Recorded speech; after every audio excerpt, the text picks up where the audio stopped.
안녕하세요. 선박해양공학개론 4주차 수업이고요. 이게 지금 먼저 얘기를 드리자면은 우리가 올린 건 4주차인데 원래 우리 달력이 아, 잘 보일지 모르겠네요. 이렇게 아이씨 거꾸로. 예. 달력을 보시면은 원래 우리가 개강이 2주가 미뤄졌거든요. 그래서 3월 첫 번째 주, 두 번째 주, 첫 번째 주, 두 번째 주 수업이 원래는 우리가 뭐 토요일 날 보강을 해라 뭘 해라 그랬는데 어쨌든 사이버 강의이기 때문에 그 토요일 날 보강을 하진 않고요. 그냥 거기에 대한 수업 자료는 이제 이번에 올리고 있습니다. 그래서 수업 날짜가 보시면은 4월 1일, 3월 30일치보다 늦게 올라가는데 3월 21일 날 원래 토요일 날 강의를 하기로 되어 있던 게 지금 올라가는 거예요. 그렇게 이해를 하시면 되겠습니다. 어쨌든 강의 순서는 네 번째이기 때문에 여러분들이 네 번째로 보시면 되겠죠. 예, 이번 수업에 다룰 부분은 여러분들 그 참고 자료 아니면 교재에서 2.4 그랬던 것 같은데 2.4가 선도였을 거예요. 그래서 거기 부분을 이번 1시간 동안 하도록 하겠습니다.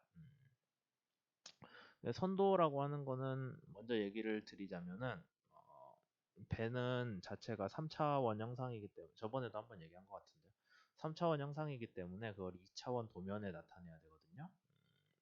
뭐 물론 지금은 CAD 같은 게 잘 돼 있어서 배 형상을 3차원으로 바로 그릴 수 있어요. 그다음에 우리가 그거를 보면서 이해를 할 수가 있는데 예시로 하나 들고 왔습니다.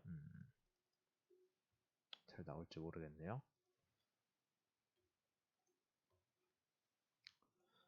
이게 실제로 배 형상인데 여러분들이 생각하는 배 형상이랑 같을지 모르겠어요. 왜냐면 이번 챕터에서 다루는 거는 배 껍데기거든요. 배 위쪽에 뭐 격실이 어떻고 선실이라고 하는데 뭐 선실이 어떻고 엔진이 어디 들어가 있고 화물칸이 어떻게 돼 있고 그건 아직 우리 관심의 대상이 아니에요. 지금 배 껍데기만 얘기하고 있어요.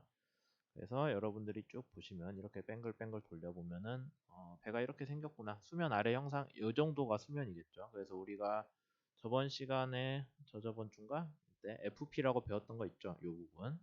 선체가 올라와서 원래 설계된 흘수선이랑 만나는 앞쪽이 선수의 수선이라고 하면 수직선이니까 FP, 포워 펄펜디큘러라고 한다라고 배웠어요.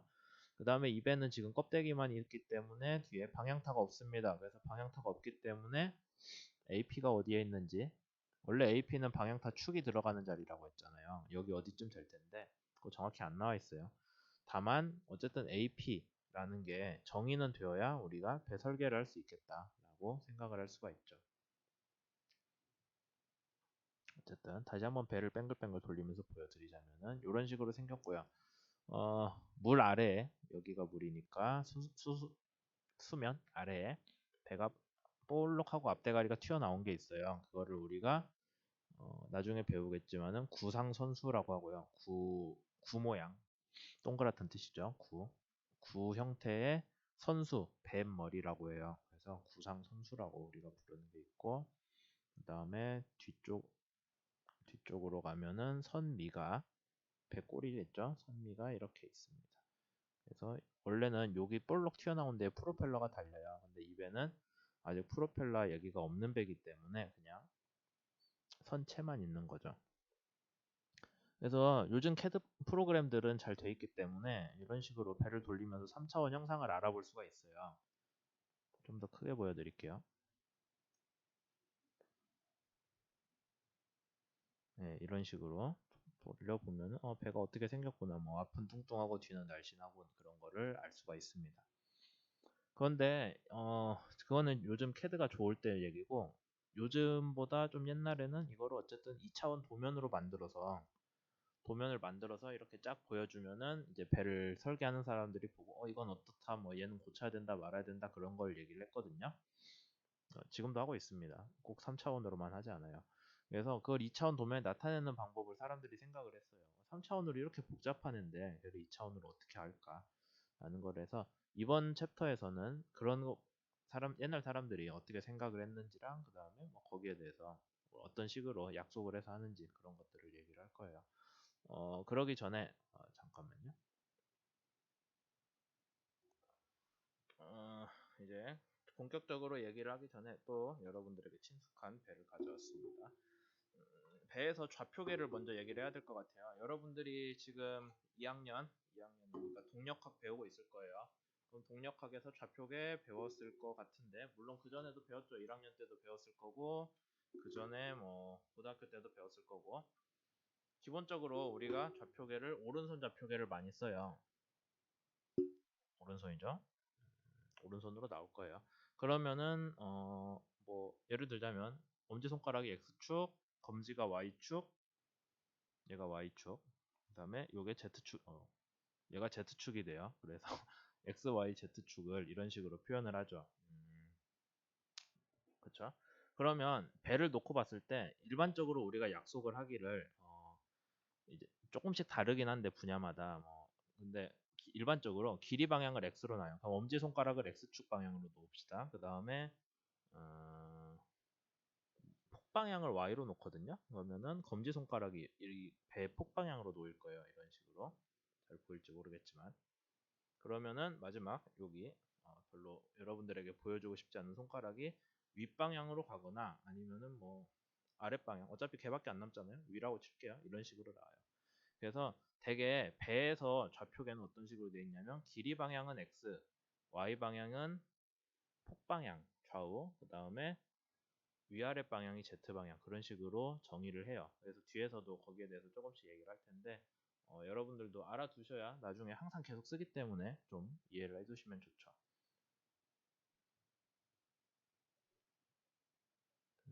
다음 쪽으로 넘어갑니다. 그래서 여러분들 책을 보시면서 같이 하셔야 될 텐데 배를 다룰 때는 세 가지의 기준 평면이 있어요. 그러면은 뭐 딱 보면 대충 보면 알겠죠. 세 가지 평면, x, y 축으로 만들어지는 평면, x, y, y, z로 만들어지는 평면, x, z로 만들어지는 평면 세 가지가 있고 거기에 대해서 배를 우리가 투영한다고 하는데 프로젝션. 옛날에 고등학교 수학 때 배웠던 것 같은데 이렇게 다시 배를 가져오겠습니다. 배가 짠 하고 있으면은 제가 x 길이 방향 x를 했어요. x, z 방향 평면에 이렇게 놓고 배를 봐요. 여러분들 카메라에서 보실 때는 딱 이 모양이겠죠. 그 다음에 x, y 평면으로 보자면은 배를 위에서 보는 모양이 될 거예요. 이런 식으로 생겼구나. 그 다음에 y, z 평면으로 보면은 여러분들이 배를 카메라에 조준이 힘드네. 이렇게 나오겠죠. 그럴 거예요. 그 세 가지 평면을 우리가 이제 하나하나 배울 건데 우선 제일 자주 쓰는 거는 YZ 평면입니다. 배가 기울었네요. 이런 식으로. 그래서 여러분들이 배를 아예 앞에서 보거나 이렇게 앞에서 볼 때 배 어떻게 생겼는지 대충 보여요? 뭐 당연히 보이죠. 그 다음에 배를 아예 뒤에서 봤을 때 어떤 식으로 생겼나 또 잘 조준을 해서 이런 식으로 생겼습니다. 배가 요 두 가지만 봐도 우리가 배가 어떻게 생겼구나라는 거를 대충 이해는 할 수가 있을 거예요. 그래서 제일 자주 쓰는 게 바디 플랜이라고 해서 지금 보여드리는 정면도가 됩니다. 그러면은 우리가 정면도는 어떻게 그리냐라고 했을 때 앞에서 봤을 때 배가 어떻게 생겼어요? 여러분들 카메라에 보여줘야죠. 선수 끝에는 꼭 튀어나와 있고 뒤로 갈수록 조금씩 옆으로 깎이면서 가고 있죠. 그 다음에 여기는 한참 평행하게 가고 뭐 뒤에는 어떻게 형상이 변하고 그렇게 되는데 그거를 나타내려면은 그러면 우리가 도면을 그리기 때문에 뭐 얘를 딱 어떻게 원근법을 줘가지고 뭐 음영을 줘서 예쁘게 정밀 묘사를 소묘를 한다거나 그런 거 아니라 얘를 음, 배를 길이 방향으로 딱딱딱 잘라서 요 길이 방향으로 자른 단면 형상의 윤곽선을 그려줄 거예요. 윤곽선만 그리면 돼요. 그게 이제 바디 플랜인데 여러분들이 책을 보시면은 바디 플랜이라고 해서 뭐 이런 모양으로 나와 있을 거예요. 그럼 그게 뭐냐면은 배를 앞에서 봤을 때 오른쪽이 앞에서 봤을 때요. 여기 앞에서 봤을 때 여긴 뒤에서 봤을 텐데 앞에서 봤을 때 배를 일정한 길이 방향으로 일정하게 탁탁탁 잘라서 거기에서의 단면 선을 그려놓은 거예요. 이렇게. 그 다음에 전통적으로 그러면 배 앞하고 뒤를 그리면 되는데 배가 기본적으로 좌우 대칭이잖아요. 그러니까 오- 배를 오른쪽만 그리든 왼쪽만 그리든 상관없겠죠. 어차피 좌우 대칭이니까. 그래서 사람들이 배를 놓고 오른쪽에는 앞쪽에서 봤을 때 제가 앞에서 보고 있을 때 거기에서 이쪽 이제 배를 길이 방향으로 잘랐을 때 거기에 단면 선들을 요 그림에 나타냈고 왼쪽은 선수를 앞머리를 했으니까 배 뒤쪽을 해야겠죠. 선 미를 제가 봤을 때 제가 보고 있을 때 길이 방향으로 잘라가지고 거기에 윤곽선들을 따서 여기에다가 나타내요. 그러면 이제 궁금할 수 있는 게 배를 잘라가지고 단면에 경계 윤곽선을 딴다고 했는데 그럼 어떤 기준으로 자르냐라는 거 궁금할 수 있겠죠. 그거는 우리가 LBP 저번에 배웠겠죠. 여기 FP에서 수면이랑 배 온폭 들어간 데 만나는 FP에서 방향타 축까지의 거리인 LPP를 20개로 쪼개면은 우리가 스테이션이 된다고 했어요. 20개로 쪼갠 스테이션별로 나타내는 게 일반적입니다. 그래서 배를 20등분을 해서 거기에서의 윤곽선을 따는 거예요. 잘라서. 근데 선수랑 선미는 좀 형상이 복잡하잖아요. 그래서 거기는 특별히 몇 군데 더 잘라서 좀 더 세밀하게 나타내는 경우가 일반적입니다. 그 얘기를 여기서 하고 있는 거죠. 그럼 스테이션이란 단어 여러분들이 아셨을 거고 스테이션은 배 설계에서 되게 중요한 기준 값이기 때문에 여러분들이 꼭 자주 듣고 자주 외우셔야 돼요. 그래서 책에 보면은 설명이 뭐 쭉 있는데 센터라인 기준으로 나타낸다고 했고 베이스라인 기준으로 나타낸다고 했어요. 센터라인은 뭐냐면은 배가 대칭이기 때문에 배 중앙선 이렇게 배 중앙선은 그냥 말 그대로 대칭 평면이 센터 라인이에요. 왜 평면인데 라인이라고 표현을 하냐? 우리가 바디 플랜에서 보면은 센터 라인, 센터 평면이 바디 플랜 여러분들이 배를 앞에서 딱 봤을 때 배를 앞에서 봤을 때 배의 대칭 평면은 어떻게 보여요? 선으로 보이겠죠? 앞에서 보면은 YZ 평면에서. 그래서 걔를 센터 라인이라고 해요. 그리고 베이스 라인이라는 게 있는데 걔는 뭐냐면 배 바닥에서 해요. 그냥 배 바닥을 깔고 있는 평면인데 그것도 여러분들이 바디 플랜에서 보면은 바닥 평면이 일자로 라인으로 나오죠. 그래서 베이스 라인이라고 합니다. 그래서 아까 제가 뺑뺑 돌리면서 보여드렸던 3차원 배 형상인데 거기에 대해서 녹색이 베이스 라인을 포함한 평면이고 노란색이 센터 라인을 포함한 평면이에요. 배를 앞에서 보면은 센터 라인, 베이스 라인 이렇게 나오겠죠. 그러면 걔를 기준으로 옆에 배를 일정한 스테이션 간격으로 잘라서 그 단면을 여기에 하나하나 그리는 거예요. 만약에 3차원으로 배를 진짜로 저기 바디 플랜만 보고 얘만 보고 3차원으로 배를 그린다고 하면은 잘 그려질지 모르겠지만 우선 여기에 이 동그란 게 구상 선수거든요. 그럼 얘가 길이 방향으로 갈수록 조금씩 구상 선수가 커진다라고 보니까 뭐 배가 이런 식으로 나올 거고 그 다음에 위쪽에 보면은 플레어가 있어서 배가 이렇게 나오고 뭐 이런 식으로 지금 그냥 라인즈 보면서 따라 그리고 있어요. 도저히 안 되겠는데. 이제 뭐 이런 식으로 해가지고 쭉 가다 왜 배가 갈수록 기울지?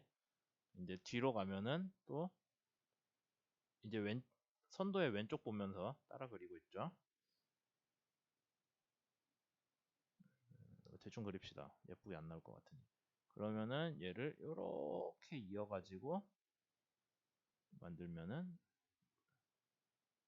이제 반대쪽도 있겠죠. 좌우 대칭이니까 뭐 이런 식으로 해가지고 도저히 못 알아보게 생겼는데 그래서 여기 있는 라인들을 X 방향으로 쭉 늘어놓고 걔를 잘 이으면은 어쨌든 평면 이런 식으로 나온다. 그래서 배가 알아보기 힘들지만 여기 있는 배처럼 나오겠죠. 나옵니다. 네, 그렇게 되는 거고 그래서 이렇게 딱 봤을 때 여러분들이 이것만 봐도 이거는 배가 어떻게 생겼구나라는 거를 이렇게 딱 봤을 때 짠 하고 나올 수가 있어야 제대로 이해를 하고 있는 거겠죠. 그 외에도 다른 평면들이 있는데 이미 앞에서 제일 중요한 걸 얘기를 했어요. 바디 플랜이 제일 중요하고 옆에 시어 플랜은 뭐냐면은 배가 있을 때 옆에서 봤을 때요. 시어 플랜. 옆에서 봤을 때 얘도 그냥 딱 이렇게 생겼다가 아니라 배를 가져올게요. 배를 중앙선에서부터 1m씩 옆으로 가면서 얘는 배폭은 뭐 스테이션 같은 걸로 쪼개는 기준이 없기 때문에 그냥 1m 단위로 쪼개요. 1m 단위로 쪼개면서 옆으로 짝짝짝짝 가서 배를 1m로 쭉 그러니까 중앙선 놓고 거기서 1m 옆에를 쭉 자르면은 뭔가 배 옆에 형상 같은 게 나오겠죠. 우리가 프로파일이라고 하는데 그런 것들을 싹 모아놓은 게 시어플린이에요. 그래서 또 다른 선박 설계 프로그램인데 자 여기 오른쪽 위에 그림을 한번 보시면은 뭐가 되게 복잡하게 생겼는데 옆에 뭐 쭉쭉 써져 있거든요. 그래서 시어 플랜에서 어떤 걸 보여준다고 책에 써져 있냐면은 버통 라인이라는 걸 보여준다고 돼 있어요. 버통 라인이 뭐냐면은 다 끄고 버통 라인이 있죠. 이렇게 생겼어요. 잘 보일지 모르겠네요. 그래서 배 중앙에서부터 1m씩 옆으로 가면서 그 라인들을 윤곽선이겠죠. 1m 중앙선에서 1m 떨어진 애를 배를 쫙 잘라가지고 그 윤곽을 따고 해가지고 1m씩 가면서 배 끝에까지 폭으로 제일 끝에까지 가는 그게 버통 라인이 됩니다. 전부 다 키면은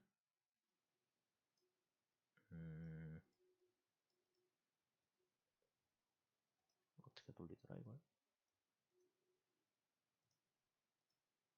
됐다. 여전히 선체 반절만 나와요. 아까 우리가 다른 캐드 파일에서 3차원 형상으로 뱅글뱅글 돌리던 거랑 같은 배거든요, 이거. 2배예요. 얘는 좌우가 있긴 하지만. 자,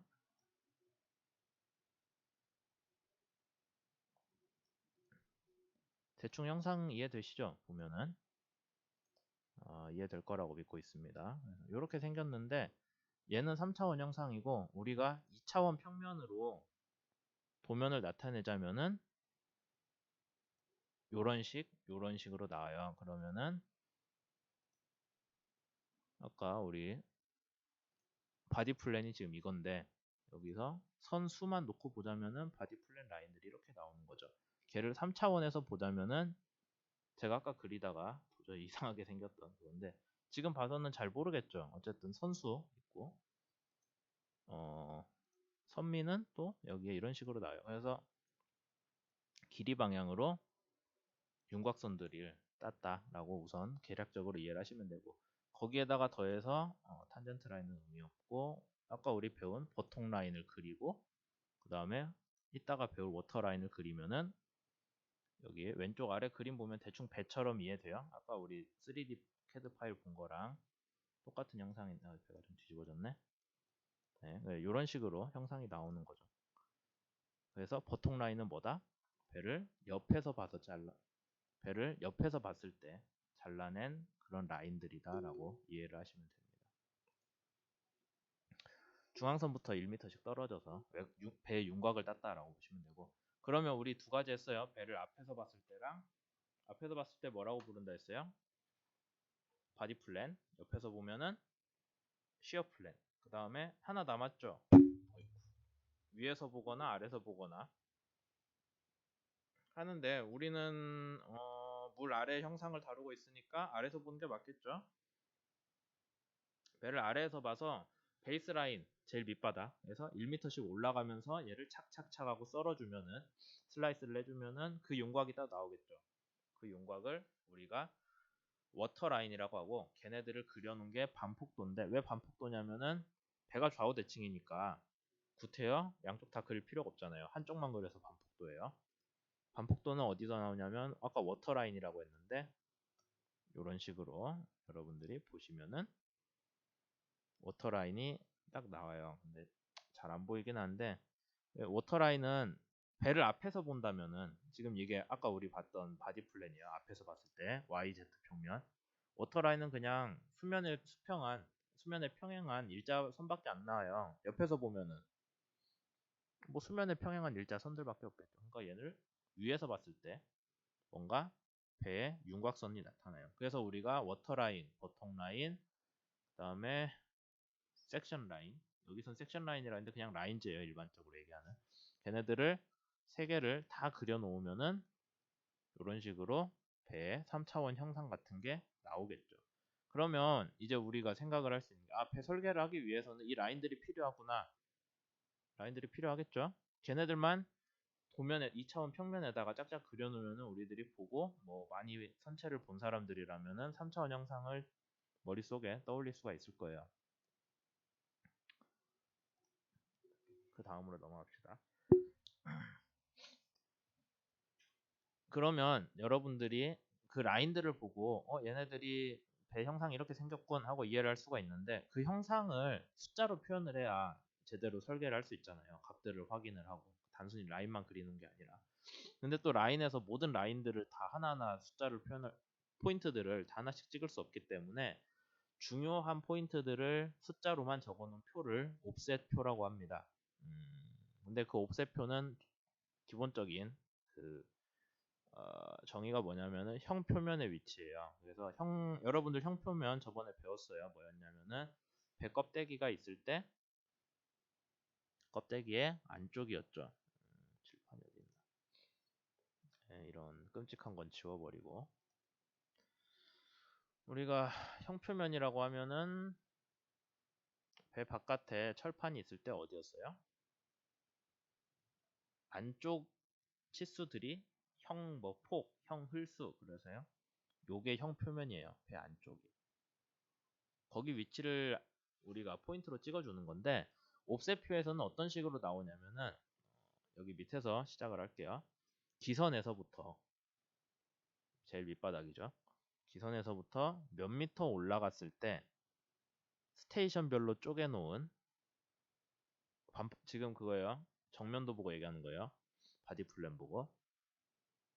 기선에서 몇 미터 올라갔을 때 몇 번째 스테이션에 이 윤곽선이 있죠. 그 윤곽선과 그 몇 미터 올라갔을 때 수면하고 만나는 점에 여기에서 여기까지 위치를 적어주는 거예요. 그러니까 배의 폭을 적어주는 거다라고 크게 이해를 하시면 됩니다. 그러면 우리가 얘만 알면은 지금 뭐뭐뭐가 정의됐어요? 3차원이 정의돼야 돼요. 3차원 형상이니까. 기선에서 몇 미터 올라갔다. Z방향 이미 정해졌죠. 좌표가 X, Y, Z가 있어야 되는데 Z는 높이로 정의가 되고, 그 다음에 X는 우리가 스테이션을 아니까 스테이션 자체가 X방향 위치잖아요. 배 전체 길이를 20개로 쪼개가지고 거기에 대해서 했으니까 길이 방향 스테이션으로 알고, 그러니까 우리가 Y가 얼마인지만 옵셋표에다가 적어주면 되는 거예요. 나머지 두 개는 이미 주어진 거고, 요 두 개의 좌표에 대응되는 Y점은 하나밖에 없다라는 게 옵셋표에서 핵심이죠. 그래서 여러분들 책에 있는 옵셋표인데 하나하나 설명을 해볼게요. 잠깐만요. 좀 크게 띄우고 갈게요. 네, 옵셋표를 좀 확대를 했는데 숫자가 잘 나올지 모르겠네요. 잘 나오는 것 같고 좀 어설프긴 하다. 그러면 어디부터 설명을 하냐면은, 자, 여기가 AP라고 써져 있죠. AP 우리가 뭐라고 하는데요? 선미의 수선이죠. 선미 끝. 그 다음에 아래쪽에 가시면은 FP가 있어요. 이 정도면 하나면에 나오겠죠? FP는 뭐예요? 오, 이거 뭐야?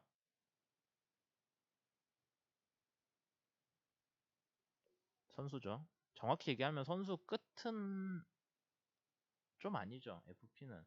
왜냐면 선수 더 끝 앞으로 튀어나온 부분들 있잖아요. 구상 선수라거나 뭐거나. 그냥 어쨌든 우리가 오프셋 할 때는 배 끝이라고 보시면 되고.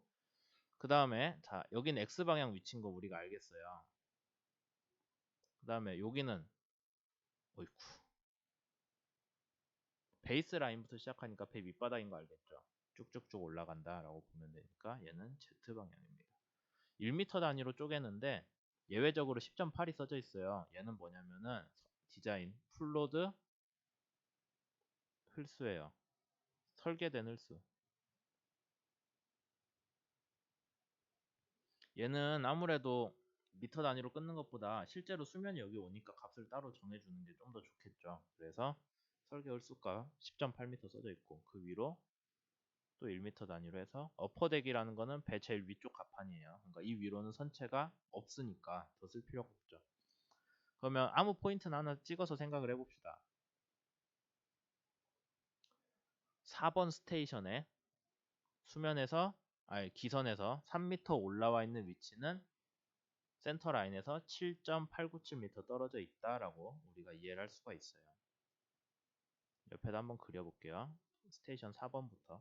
스테이션 4번만 우선 그려볼게요. 그러면은 좀 다루기가 힘드네.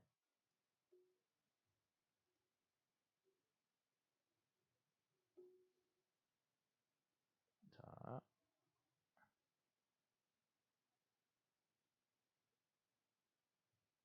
여기가 베이스 라인이고 여기가 센터 라인이면은 스테이션 4번 베이스 라인에서 몇 미터 떨어져 있어요? 베이스 라인이랑 스테이션 4번 만나는 데는 센터 라인에서 1.86m 떨어져 있대요. 4, 6, 8.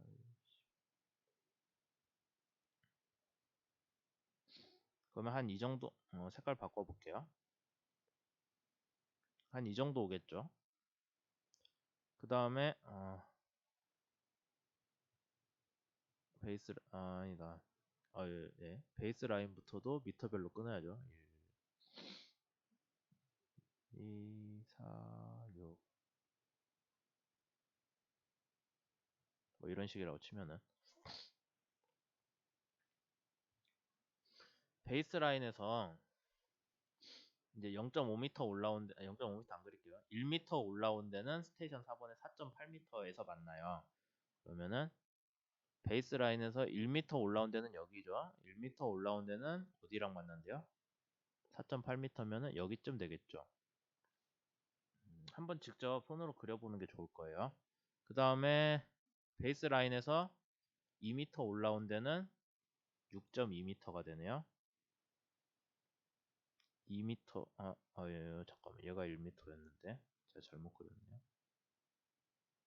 그 다음에 6.2m 여기쯤 되겠죠. 그 다음에 3m 올라온 데는 7.897이니까 한 8m 되겠죠. 계속 갈게요. 한 10m쯤 되고 11m 되고 12m 오고 13m 오고 13.5니까 뭐 비슷하게 가겠죠. 13.8 쭉쭉 가다가 얼마까지 가요? 10.8m 올라와 있는 데가 2, 4, 6, 8, 10 여기서 14m까지 점이 찍히네요. 그 위로는 더 높은 Z방향 위치에선 값이 뭐가 되어 있어요? 땡땡으로 쳐져 있죠. 여기 이후로는 14m란 뜻이에요. 그냥 어디까지? 16m 위에 있는 어퍼 데크까지. 그러면 4, 8, 12 뭐 한 여기까지 되겠네요. 그래서 그럼 얘를 점은 이미 다 찍었으니까 쭉 라인을 그리면은 이런 식으로 그려지겠죠. 그러면 얘가 뭐냐면은 스테이션 4에 아까 그냥 라인즈라고 했나요? 정면에서 봤을 때 라인이 되는 거예요. 비슷하게 다른 데도 그릴 수 있겠죠. 뭐 7번 스테이션도 한번 볼까요? 7번은 좀 그렇고 배 중앙부 봅시다. 스테이션 12 배 중앙이에요. 그러면은 기선이랑 만나는 데는 10m. 그 다음에 1m 올라왔더니 13m. 중앙선에서 13m. 그러니까 여기에서부터 거리가 13m라는 거예요. 그 다음에 뭐 좀 쭉쭉 변하더니 어디부터요? 4m부터는 14m 올라오고 14m 되고 그 뒤로는 그냥 땡땡이 됐죠. 똑같이 14m로 갔다는 거예요. 이런 식으로. 그러면 얘는 스테이션 10의 라인. 무슨 얘기냐면은 자 다시 우리 배를 가져와서 스테이션 4 정도면은 한 여기쯤 될 거예요. 그럼 얘가 이거는 좀 스케일이 안 맞는 배라서 좀 그렇긴 한데, 스테이션 4를 윤곽선을 따면은 그거는 여기서 이쪽 파란색 라인처럼 나와요. 그 다음에 스테이션 10은 배 중앙이잖아요. 미드십. 그러니까 걔 중앙 라인 따면은 윤곽선이 앞에서 봤을 때 이런 모양이 나온다라는 거예요.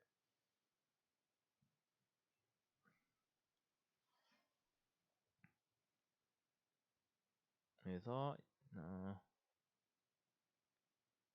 이거 좌표계를 여러분들이 좀 헷갈리게 할 수도 있는데, 얘는 그래서 우리가 Y 방향, 얘는 Z 방향이고, 이 선 자체가 CL이라는 거예요. 이 방향으로 가는 게 센터라인이라는 게 아니라 요 선이 CL이고 요 선이 베이스라인이죠. 그래서 베이스라인부터 배 형상이 단면이 어떻게 생겼는지 이렇게 그려주는 거예요. 선미보다 선수가 좀 복잡한데, 이건 뭐지? 선수 뭐 예를 들자면은 FP 쪽 한번 볼까요? 글씨가 안 보이네. 19번 볼게요. 스테이션 19 같은 거. 숫자만 설명할게요. 중앙선부터 옆으로 쭉 퍼지는 거. 그럼 우리가 선수에서 봤을 때, 글씨가 색깔이 정신 사납네. 밑에서 봤을 때 이렇게 옆으로 올라오고 있는 거예요. 지금 옵셋표에 그려진 숫자는 여기서 여기까지 거리라고 했잖아요. 그러니까 지금 여기에서 증가 위로, 지금 제가 오른쪽으로 진행하는 게 그거예요. 수면 쪽으로 위로 올라오고 있는 거예요. 기선 쪽으로, 기선부터 Z 방향으로 값들이 증가하고 있죠. 그러니까 배폭이 넓어지는 거예요. 그 스테이션에서 넓어졌다가 비슷하게 갔다가 다시 또 확 넓어져서 10m까지 가죠. 그러니까 선수 부분은 이런 식으로 생겼다는 거예요. 지금 색깔이 너무 난잡스러우니 파란색으로 하겠습니다. 여기 잘 이제, 근데 얘는 얘고 FP를 한번 보세요. FP를 보시면은 기선에서는 값이 없어요. 배가 선수가 기선보다 위에 떠 있다는 거죠. 그래서 여기서는 0이고 뭐 한 2m까지. 아휴, 어렵다. 옆에 아예 새로 그릴게요. FP 숫자를 FP라는 X방향 위치에서 Z방향으로 올라가면서 그 배의 윤곽선을 따는 건데, 지금 한 2m까지는 아무것도 없고 좀 올라가면은 옆으로 좀 퍼졌다가 1점 몇 미터 하다 갑자기 얼마로 돼요? 0.135라고 해서 팍 줄었다가 0.000까지 떨어지죠. 이렇게 됐다가 좀 올라가서 다시 0.17로부터 이렇게 올라가요. 곡선이 이 모양이 나왔던 거예요. 그러면은 우리가 FP가 어디예요? 배를 봤을 때 제일 앞쪽이죠. 여기 수면이랑 얘랑 만나는데, 여기를 잘라보면 우리가 어떻게 생겼겠어요? 아래쪽은 구상선수가 있으니까 볼록 튀어나올 거고, 위쪽은 플레어라고 해서 선수가 위로 퍼지는 부분이 있으니까 퍼져 있을 거예요. 그게 여기 나오는 거죠. 여러분들이 배 앞쪽을 보시면은 이렇게 자를 거잖아요. 여기가 FP잖아요. FP 위치를 자르면 어떻게 되겠어요? 여기 밑에 구상선수 때문에 동글동글한 부분이 여기 밑에 나오는 거고, 이 부분이 이게 구상선수의 위치를 나타내는 거고, 여기 위는 구상선수 말고 배 위쪽으로 이렇게 퍼지는 부분, 플레어라고 하는데, 플레어고 여기는 벌버스 바우라고 해서 구상선수가 됩니다. 그래서 여러분들이 옵셋 표를 봐도 FP 위치를 잘 그려보시면은 이게 구상 선수를 가진 배구나, 뭐 그게 없는 배구나 알 수 있고, 그 다음에 여기에 스테이션 11에서 8 정도? 거기는 값이 똑같잖아요. 지금 요 방향 여기 지금 값이 다 똑같죠. 다 똑같은데 그거는 뭐냐면 배가 중간에는 형상이 안 변하고 그냥 쭉 일자로 빠진다는 거예요. 그걸 우리가 중앙평행부라고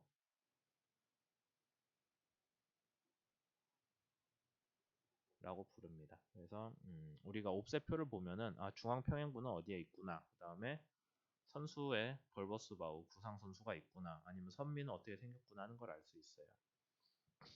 그래서 옵셋표는 물론 요새 많이 쓰진 않지만은 그래도 배 형상을 나타내는 제일 확실한 뭐 그런 방법이기 때문에 이거 읽는 법은 꼭 알아두셔야 돼요, 여러분들이.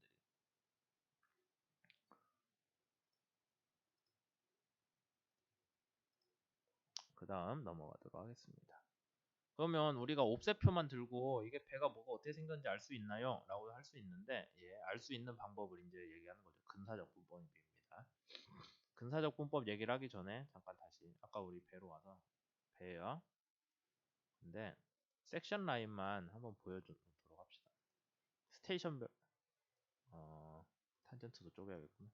배 중앙은 형상이 안 변하기 때문에 여기 도면에서는 따로 다루지 않았어요. 다만 이제 여러분들이 실제로 한다면 얘를 등간격으로 쪼갠 그런 게 나오겠죠. 어쨌든 했다고 치고.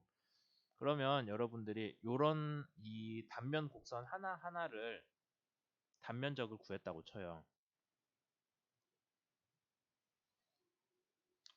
예를 들자면 선수 뭐 벌버스 바우 있고 그 다음에 뭐 이런 식으로 아까 그렸다 망한 거 다시 하고 있죠.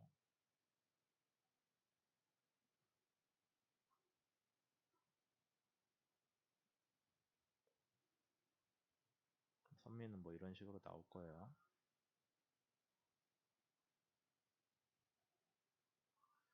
반대쪽 이렇게 있을 거고. 그러면 여기 이 단면 하나를 따가지고 제가 그리면은 중앙선 있고 센터라인. 여기 면적을 구할 수 있겠죠. 뭐 어떤 식으로든. 그 다음에 19번 스테이션. 아까 우리 옵셋에서 그렸던 거 있잖아요.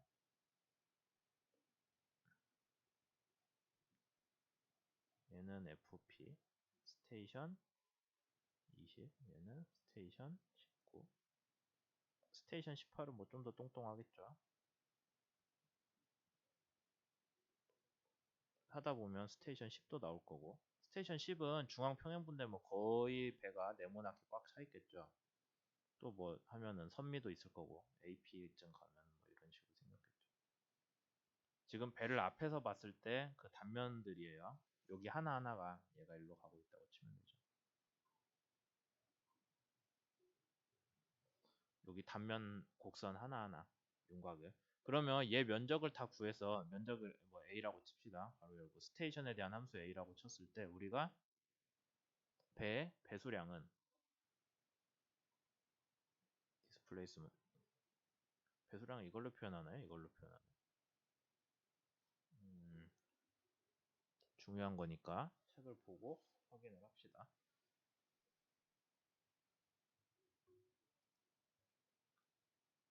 이게 내가 표시를 안 해놨나? 저도 맨날 헷갈리는데 이게 하나는 부피 배수량이고 하나는 무게 배수량이거든요. 제가 찾아보고 계속 다시 시작하겠습니다. 네, 책을 찾아봤는데 밑으로 되어 있는 화살표, 아래를 향하는 화살표가 부피고요. 제대로 썼던 것 같네요. 얘가 얘가 무게예요. 네, 됐죠? 그래서 무게는 로 곱하기 G 곱하기 부피. 여기는 얘는 물의 밀도. 이런 관계식이 나옵니다. 어쨌든 그래서 우리가 얘를 스테이션 0에서부터 아니면 0이 아니라 사실 러더 축 뒤에도 선체가 있기 때문에 뭐 좀 더 해줘도 되는데 걔가 물 아래에 들어가진 않거든요. 그래서 신경 안 써도 돼요.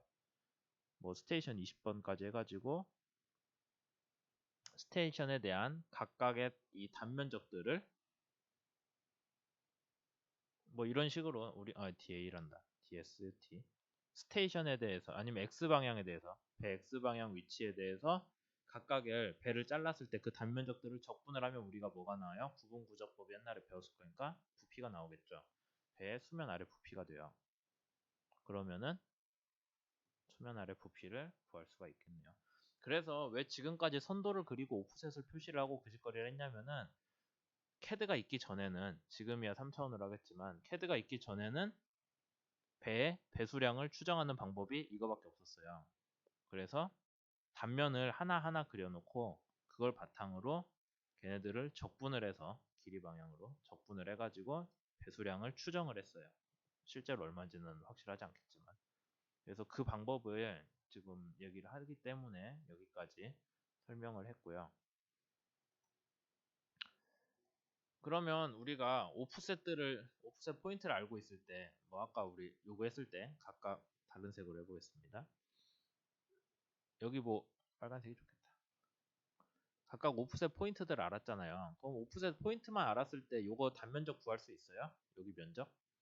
못 구하지는 않겠죠. 어떤 식으로 구하면 될까요? 또 똑같이 구분구적법을 해서 얘를 아예 새로 그릴까요? 갈수록 태블릿을 쓰는 실력이 늘는 것 같습니다.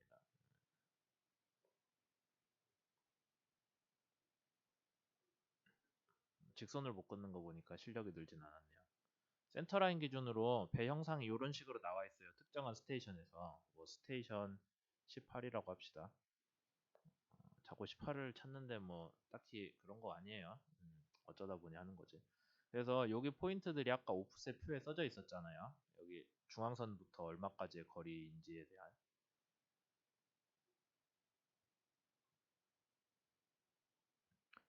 그러면 우리가 요 단면적을 어떻게 구하나요? 라고 물어볼 수 있죠. 단면적을 구해서 걔를 길이 방향 적분을 한 게 부피가 되니까.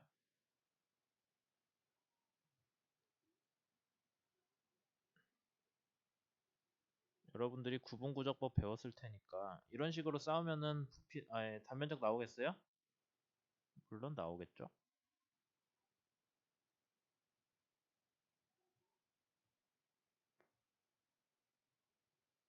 정확히는 못 구하겠지만 어느 정도 얼추는 맞출 거예요. 다시 얘기 드리지만 캐드 없을 때 얘기해요. 그래서 이 직사각형 넓이 더하면 되잖아요. 아니면은 인접한 점끼리는 직선으로 이어서 사다리꼴을 만들어도 되겠죠.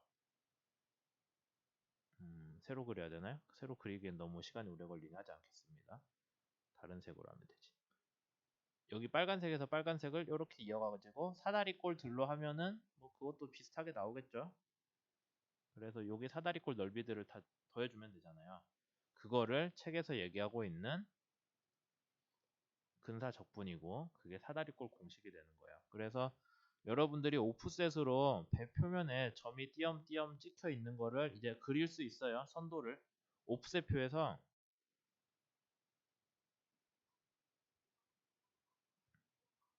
바디 플랜을 그릴 수가 있는데 그 바디 플랜 상에 적혀 있는 점들을 가지고 센터 라인부터 여기를 사다리꼴을 여러 개를 만들어서 그 넓이를 더해주면은 배의 어떤 횡단면의 면적을 구할 수 있다라는 게 여기서 하고 있는 얘기예요.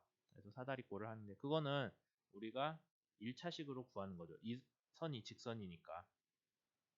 그게 1차식 근사고 그럼 얘 A의 면적은 어떻게 구하나요? 이런 식으로 구하면 됩니다. 그럼 여기서 Y는 지금 그림이 옆으로 누워서 나왔는데 여러분들이 이해하기 편하게 하려면 이렇게 누웠지 말고 얘를 이렇게 세워야 돼요. 그러니까 여러분들이 여기서 이렇게 하고 여기 그림을 보시면은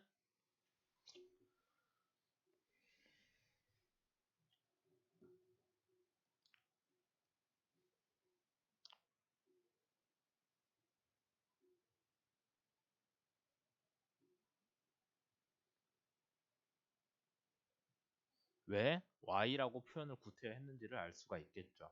왜냐면은 배에서 폭방향 위치를 좌표를 찍어주는 거니까.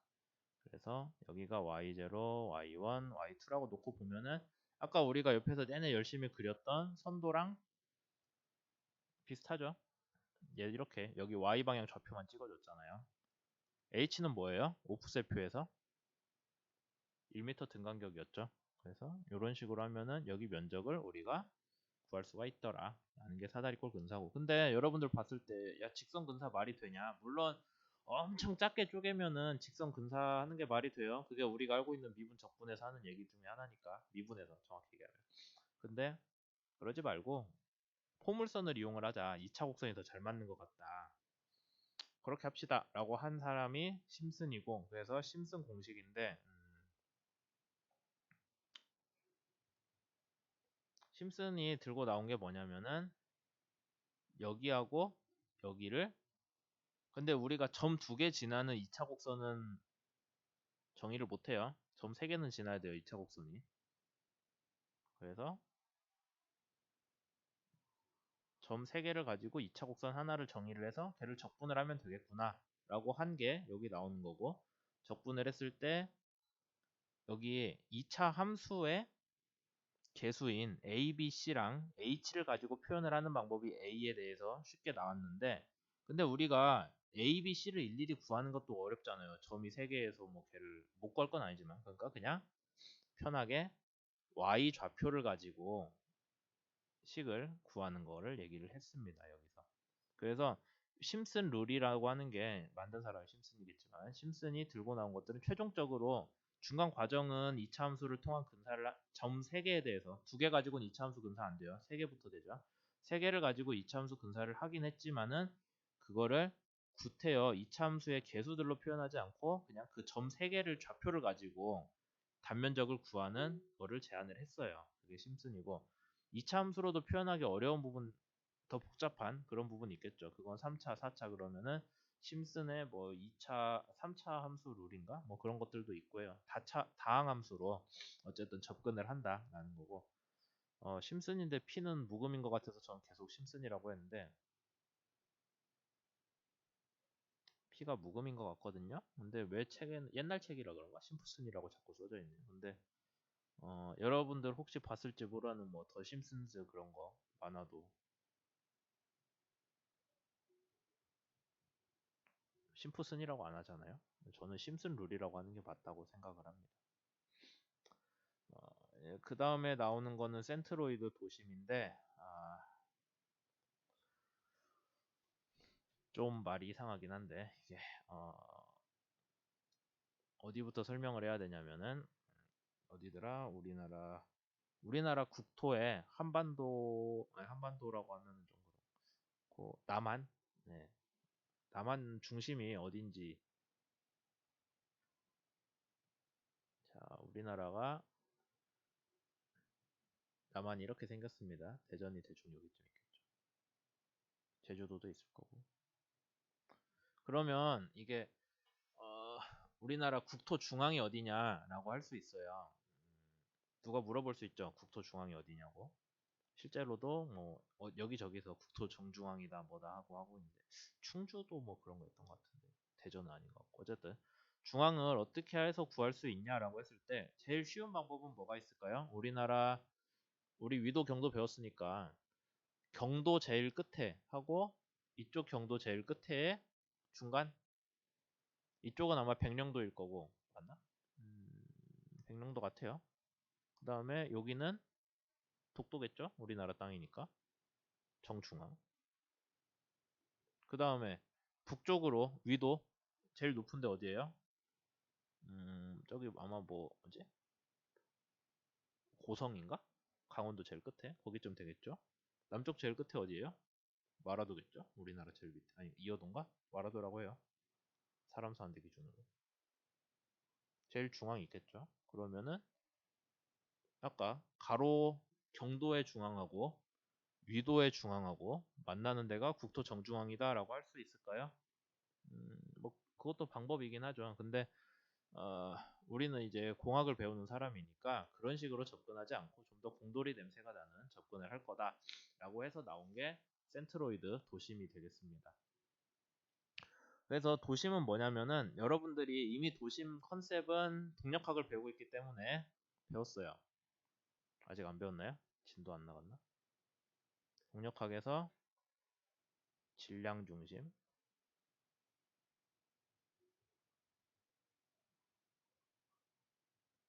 무게 중심이라는 거 아마 배웠거나 아니면은 그 전에 이미 알고 있거나 둘 중에 하나겠죠. 아예 안 들어보진 않았을 거예요. 그럼 우리가 어떤 물체의 무게 중심 어떻게 구하는지 혹시 기억을 하실지 모르겠지만은, 어떤 물체가 있을 때 걔를 아무렇게나 매달죠. 아무 점이나 매달으면은 얘가 어떻게 되겠어요? 여러분들이 딱 봤을 때 이 점을 기준으로 제가 얘를 매달았어요. 그러면은 얘가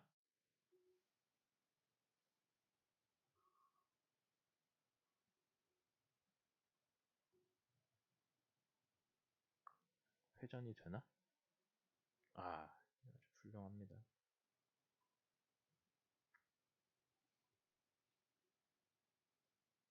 회전을 하겠죠. 뭐 때문에 회전을 해요? 중력 때문에.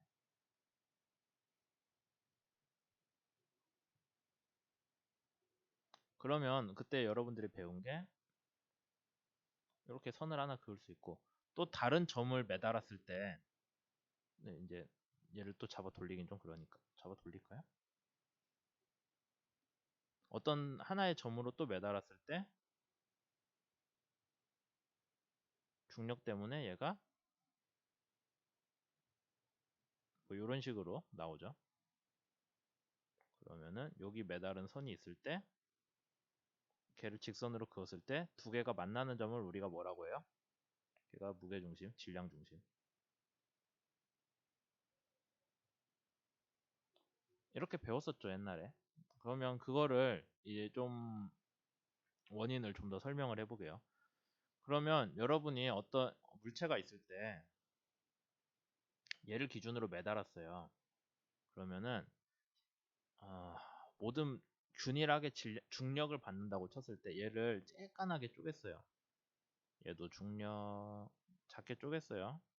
그 하나하나 요소들에 대해서 중력들이 다 적용을 하겠죠. 그 다음에 여러분들이 이제 동력학때 배웠을 수도 있고 배우기도 하겠지만 모멘트라는 개념이 있거든요. 모멘트, 벡터고요. 벡터는 배웠겠죠, 동력학 때. 힘이랑 크로스 프로덕트를 했나? 또 헷갈리는데. 크로스 프로덕트 이거였나요? 아니면은 R 크로스 프로덕트 F였나요?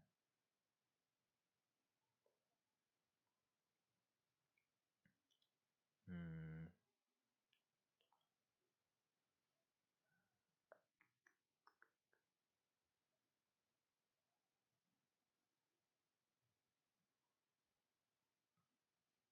그것도 찾아봐야 될 것 같은데. 예, 자주 보지 않으면 헷갈리기 때문에 저도 헷갈렸어요. R 크로스 프로덕트 F가 맞네요. 맨날 헷갈린다니까. 모멘트 아마 배웠을 걸로 기억은 하는데 혹시 기억이 안 날까봐 얘기를 드리자면은 힘이 어떤 점에서부터 힘의 수직인 방향으로 수직인 방향이에요. 힘의 수직인 방향으로 거리만큼 떨어져 있으면은 아닌가? 맞죠? 힘의 수직인 방향 거리를 여러분들이 구해서 거리 곱하기 힘의 크기라면은 이 물체가 뭔가 돌아가도록 만드는 물리량이 생길 거예요. 그게 정확히 힘은 아니죠. 힘이랑은 차원이 좀 달라요. 그걸 우리가 모멘트라고 하는데 정확히 얘기하면 모멘트 오브 퍼스트 모멘트 오브 포스인가? 아니 그냥 모멘트 오브 포스겠다.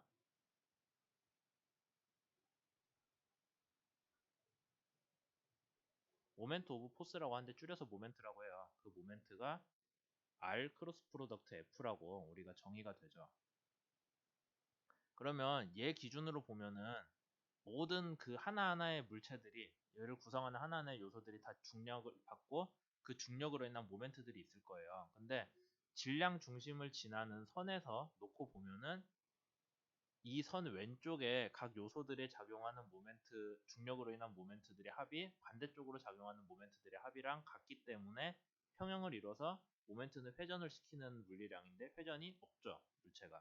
그래서 제가 뭐를 하나 들고 있다고 아무거나 잡고 해봅시다. 그러면은 종이가 있는데 종이를 여기 끝에를 잡으면 지금 제가 잘 보이나요? 이렇게 잡고 있으면은 여기서 다 중력 방향으로 있고 그러면은 얘가 어떻게 될까요? 지금 모든 종이 요소들이 아래쪽으로 중력을 받고 있기 때문에 꽉 잡고 있지 않으면은 아래로 내려가죠. 그러면은 애초에 그림을 안 그리고 이렇게 설명을 하면 되는 건데 그거를 내가 왜 그림을 그리고 앉았을까? 얘를 이렇게 해가지고 이 선을 딱 지나면은 이 선 기준으로 왼쪽과 오른쪽이 중력으로 인한 모멘트들의 적분 값이 같겠다라는 게 여기서 얘기를 하는 거죠. 이렇게 이 선 기준으로. 그 다음에 또 다른 점에 대해서 똑같이 하면은 얘를 기준으로 좌우가 모멘트의 합이 같아서 0이 된다. 그러면 그 점을 0이 되는 점을 우리가 질량 중심이라고 하죠. 꼭 질량이 아니더라도 그냥 어떤 물체 자체를 이런 식으로 생각을 할 수가 있어요. 전체 면적에 대해서 어떤 점을 놔두고 거기에 대해서 전체 면적에 대해서 그 점에서 y 방향으로 떨어진 좌표들을 다 적분을 하면은 그 모멘트랑 결국에는 같은 우리가 얘기하는 힘의 모멘트랑 비슷한 컨셉이죠. 모멘트들이 계산이 됩니다. 그래서 x 방향 모멘트, y 방향 모멘트 그렇게 되고 1차 모멘트예요. 거리에 비례하기 때문에 1차 모멘트고 여러분들이 저기 물체 회전 배울 때 보면은 2차 모멘트라는 거 뭐 배웠을 수도 있고 동력 확대 나중에 배울 수도 있거든요. 걔는 2차 모멘트니까 그냥 y가 아니라 뭐겠어요? y의 제곱 2차항이 되는 거죠. 근데 어쨌든 우리는 지금 1차 모멘트 하고 있습니다. 그래서 도심이라고 하면은 걔는 어떤 물체에 대해서 1차 모멘트가 0이 되는 지점. 그러니까 얘를 기준으로 좌우가 모멘트가 합이 서로 반대 방향으로 똑같은 양의 모멘트가 작용하기 때문에 평형을 이뤄서 더 회전을 안 하는 점이 도심이라고 보면 돼요. 그게 대표적인 게 질량 중심이기 때문에 그렇게 열심히 설명을 했고요. 질량 중심인데 이제 우리는 수면 아래의 배 형상을 다루기 때문에 배의 부력의 중심도 얘기를 할 수가 있어요. 질량 중심은 무게로 인한 거고 반대로 부력 중심을 봤는데 그건 이제 뒤에서 보건성 관련해서 정말 중요하게 얘기를 할 거예요. 부력 중심이라는 거. 근데 어쨌든 걔도 똑같이 질량 중심이랑 같은 컨셉으로 센트로이드를 계산을 하면서 구한다 라고 이해를 먼저 하시면 되겠죠. 계략적으로. 이제 마지막으로 얘기를 벌써 거의 1시간을 떠들었는데 원래 1시간 15분 수업이니까 15분만 더 하고 끝내야죠. 배수량 등곡선도라는 게 나와요. 이제 우리가 배의 수면 아래 형상을 열심히 다 지워버려서 없네. 수면 아래 형상을 열심히 구했죠. 오프셋도 구했고 바디 플랜도 구했고 뭐 등등 했어요. 그랬을 때 그만큼을 배가 물 아래 잠겼을 때 거기에 대해서 얼마만큼의 부력을 받는지를 계산을 할 필요가 있어요. 물론 실제 배는 설계한 기준 클수만 설계한 기존 홀수만 다루면 된다고 생각을 하겠지만 그거 말고 다른 홀수들에서도 어떻게 되는지를 알아야 짐을 뭐 더 실을지 말을지 어디로 옮길지 생각하겠죠. 거기에 대한 게 배수량 등곡선도라는 거고 영어로는 하이드로스태틱 커브라고 합니다. 근데 하이드로스태틱이 뭐냐면은 하이드로는 물이라는 뜻이고요. 뭘 잘못 눌렀냐?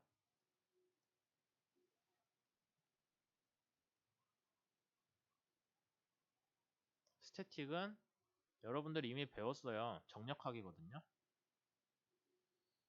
여러분들 1학년 때 정력학 배웠을 텐데 정력학에서 물체가 움직여요? 안 움직이죠? 물체가 움직이면 지금 여러분들이 배우고 있는 다이나믹, 동력학이죠.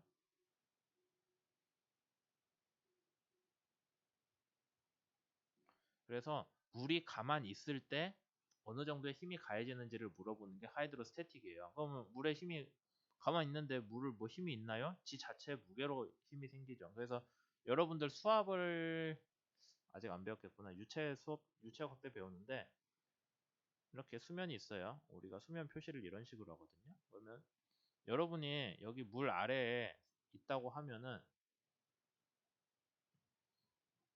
여기까지의 물이 여러분들을 누르고 있는 거죠. 누르고 있잖아요. 그 다음에 여러분이 물 근처에 오면은 요만큼의 물이 여러분을 누르고 있는 거죠. 그래서 물 아래로 내려갈수록 수압이 커져요. 당연한 얘기지만. 그러면 이제 아르키메데스 원리를 다시 얘기를 하려면은 배가 이렇게 있어요. 배 안쪽은 기압이 어떻게 될까요? 압력이 공기에 노출되어 있기 공기만 담고 있으니까 얘는 대기압이 돼요. 그 다음에 수면도 원래 대기압을 적용을 하겠죠. 여기 아래는 이쪽 면 하나 보면은 얘는 물 기둥 이만큼의 높이만큼 압력을 받고 있는 거예요. 그 다음에 압력은 모든 방향으로 동일하거든요. 근데 벽면이 있으니까 벽의 수직인 방향이겠죠. 그래서 수면이 수면에서부터 깊어질수록 더 큰 힘으로 눌리게 돼요. 더 큰 힘으로 벽을 밀게 돼요. 그게 수압이죠. 여기까지 가면은 얘랑 벽면의 수직으로 작용은 하긴 하는데 얘는 이미 요 깊이만큼의 물 무게로 아래에서 위로 밀고 있는 거죠. 그래서 결과적으로 대기압보다 아래에서 밀고 있는 힘이 크니까 부력이 작용을 하는 거고, 그 다음에 전체 무게의 중력이라는 게 애초에 작용하고 있으니까 중력은 부력이 되는 점에서 배가 더 뜨거나 가라앉지 않고 가만히 있게 되는 게 우리가 얘기하는 하이드로스태틱의 기본 원리가 됩니다. 그래서 결국에는 하이드로스태틱에서 관심이 있는 거는 뭐냐면 배가 물 아래 얼마나 잠겼냐예요. 많이 잠기면 부력이 커지죠. 적게 잠기면 부력이 작아지고, 그 다음에 배가 한쪽으로 기울었어요. 앞으로 기울면은 앞쪽이 더 큰 부력을 받겠죠. 뒤로 기울면은 뒤가 더 큰 부력을 받을 거예요. 물에 더 많이 잠겨서. 그러면은 부력의 중심이라는 거는 부력으로 인한 모멘트가 0이 되는 지점일 테니까 가만히 있어도 뭔가 그 아까 중력 중심 구하듯이 질량 중심 구하듯이 뭔가 부력의 중심이 배가 앞으로 기울면은 부력 중심이 앞으로 이동하고 뒤로 기울면은 뒤로 이동할 거다라고 생각을 할 수가 있죠. 그런 것들을 물 깊이에 따라서 설명을 해주는 게 배수량 등 곡선도가 됩니다. 그래서 흘수는 수면에서 배 밑바닥까지 깊이라고 했어요. 흘수가 깊어질 때, 얕아질 때 배 전체에 배수량이 어떻게 되나, 부심, 부력의 중심이 어떻게 되나. 부면심이라는 거는 그 배를 평면을 잘라 수면 위치를 잘랐을 때 그때의 중심이에요. 센트로이드. 부면심은 어떻게 되나. 메타센터는 뒤에서 다룰 건데 배 보건성이 어떻게 좋아지나 나빠지나, 뭐 침수 면적, 물 아래 배가 물에 닿고 있는 면적이 얼마가 되나, 선형계수, 우리 앞에서 배웠죠. 뭐 블락 코에피션트, 프리즈마틱 코에피션트, 미드시 코에피션트 등등이 어떻게 바뀌나, 그런 것들을 설명을 해준 거 됩니다. 그래서 책에 보시면은 이게 예시로 하나가 들어가 있는데 얘도 똑같이 여기에 띄워놓고 설명을 할게요.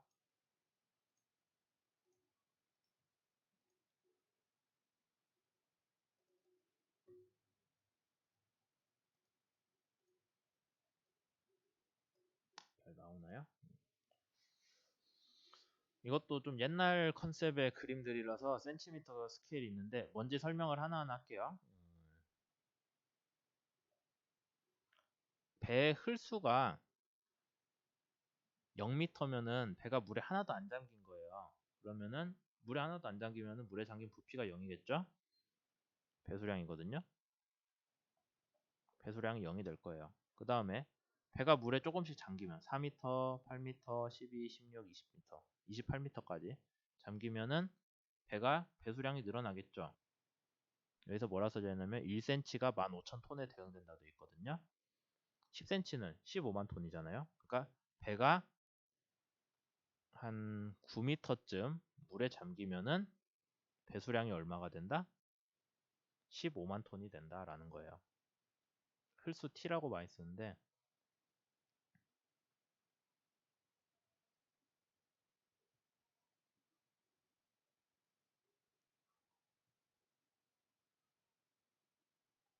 이런 식으로 표를 읽을 수가 있죠. 그 다음에 또 한번 봅시다. 물에 더 잠겼어요. 뭐 한 20m쯤 잠겼다. 흘수가 20m면은 또 어느 정도래요? 22cm가 나와요. 그럼 22cm, 1cm가 15만 톤이니까 22cm면은 33만 톤?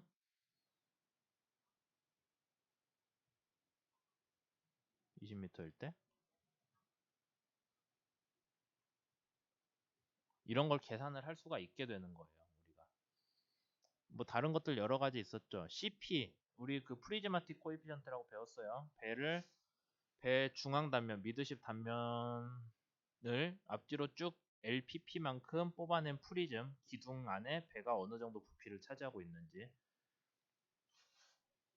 그래서 CP는 얼마래요? 1cm가 0.15인데 대충 보니까 한 5cm 이쪽 저쪽에서 놀잖아요. 그러면은 CP는 거의 0.75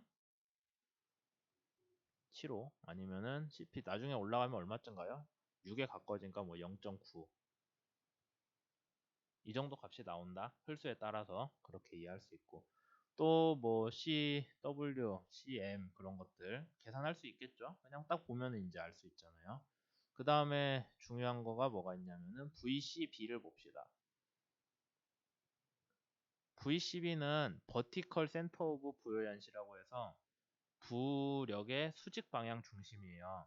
그러니까 물에 아예 안 잠겨 있으면 부력이 없으니까 부력 중심도 0일 텐데 배가 물에 잠기면은 어느 정도씩 올라가요? 1cm에 2m씩이니까 배가 8m 잠기면은 부력 중심은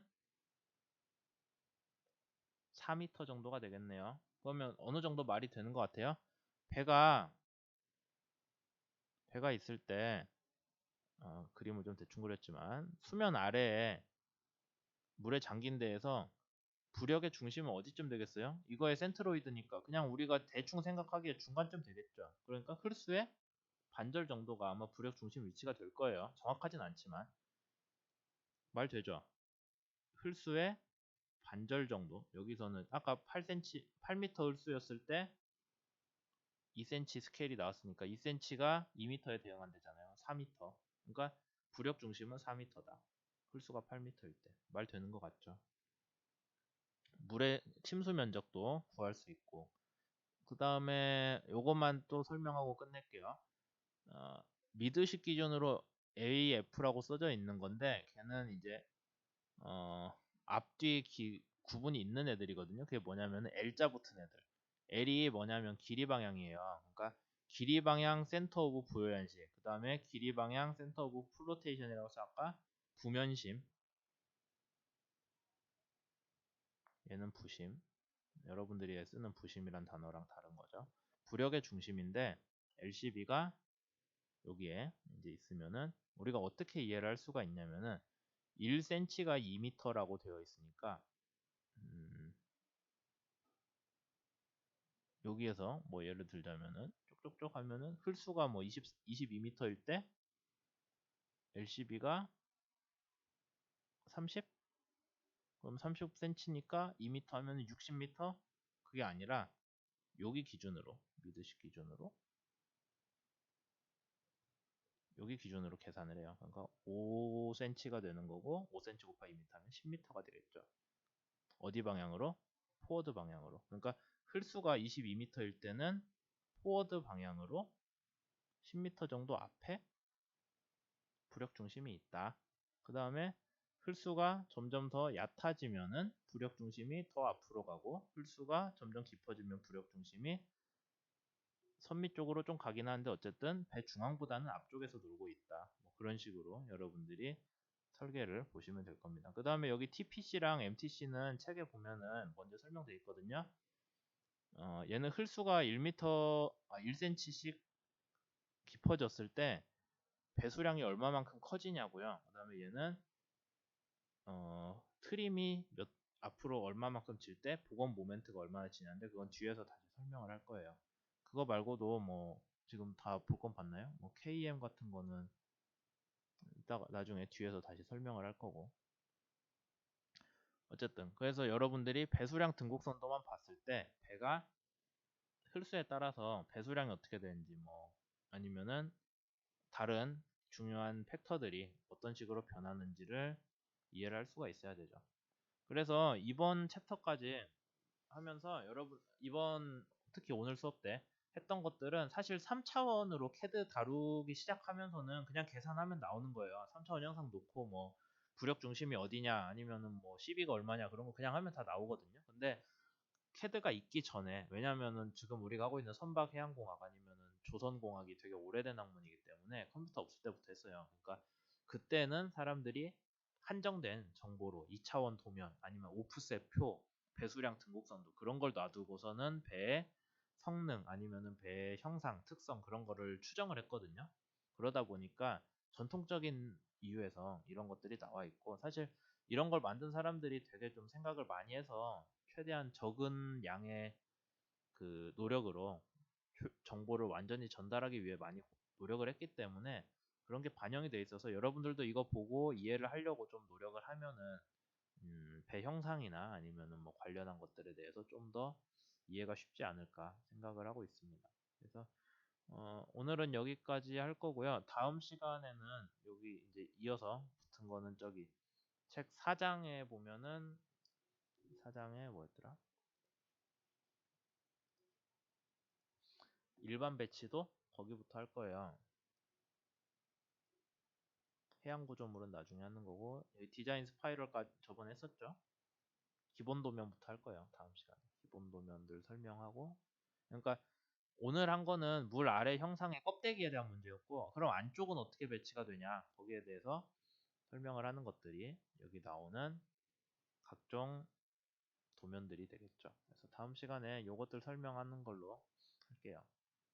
예, 그래서 여기까지 수고하셨습니다.